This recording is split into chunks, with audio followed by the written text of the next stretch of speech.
प्यारे दोस्तों, आज की कहानी सुधा नाम की एक लड़की की है। सुधा एक बहुत ही आलसी लड़की थी। घर के काम करना तो दूर, वो एक गिलास पानी के लिए भी अपनी माँ पर निर्भर थी। अरे अब उठ भी जा नालायक, 10 बजे तक सोती रहती है। अरे कुछ तो घरेलू लड़कियों वाले लक्षण दिखा। सोने दो ना माँ, क्यों परेशान कर रही हो? अरे भाग्यवान, क्यों मेरी बिटिया को तंग कर रही हो? सोने भी दो इसे।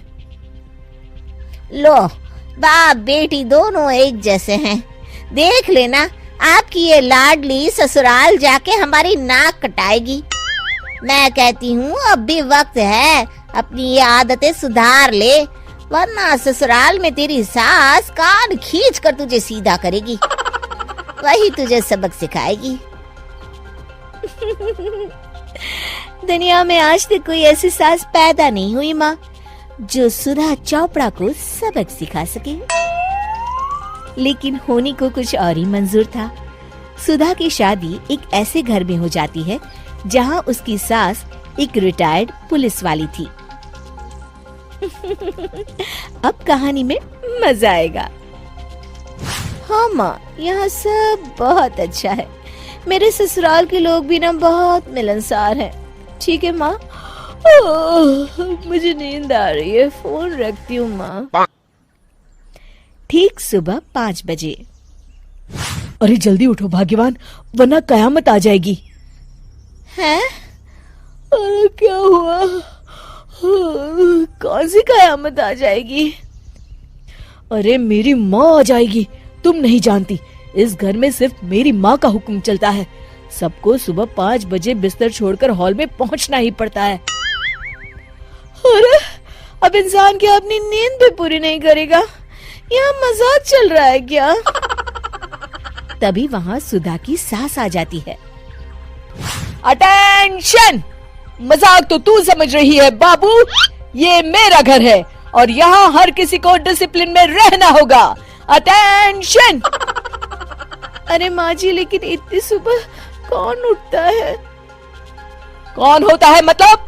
हम सभी उठते हैं, रोज उठते हैं, और अब से तुझे भी उठना पड़ेगा।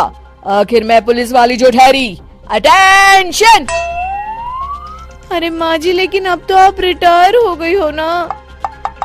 तो क्या हुआ? शेर कितना भी बूढ़ा हो जाए, शिकार करना नहीं छोड़ता। उसी तरह हम पुलिस वाले रिटायर होने के बाद भी अपने अनुशासन में ही जीवन जीते हैं। चलो अब बेकार की बहस बंद करो और उठकर हॉल में चलो। अभी आधा घंटा तुम सबकी परेड चलेगी। अटेंशन! अरे मैं कोई परेड नहीं करने वाली। सुधा की सास अपनी बहू का ये बर्ताव देख झल्ला उठती है। गौर से देख, तू कहां और किसके सामने खड़ी है? यहाँ बात सिर्फ एक बार समझाई जाती है, बस। अटेंशन! इतना कहकर सुधा की सास चली जाती है। अपनी सास का ये रूप देखकर सुधा घबरा जाती है और जल्दी से उठकर बाहर चली जाती है। उस दिन से सुधा की जिंदगी बदल जाती है।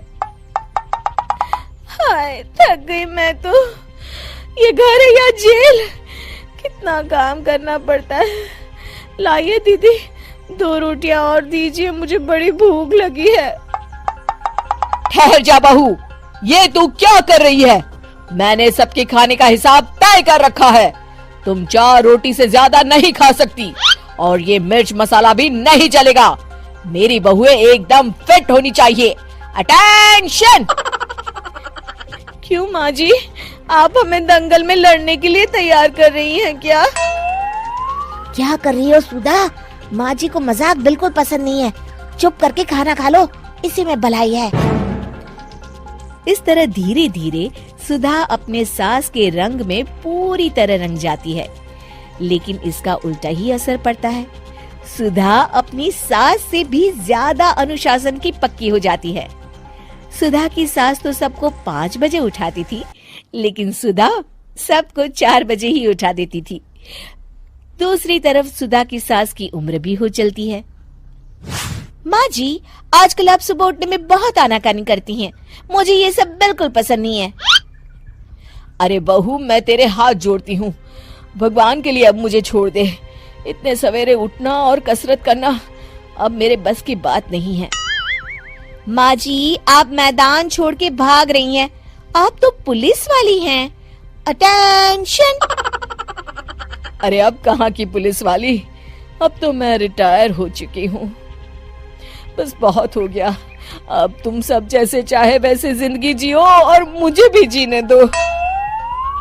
अपनी सास को गिड़गिड़ाते देख सुधा मन ही मन मुस्कुराती है। इस तरह उस दिन के बाद से सुधा के ससुराल वाले एक सामान्य जीवन जीने लगते हैं।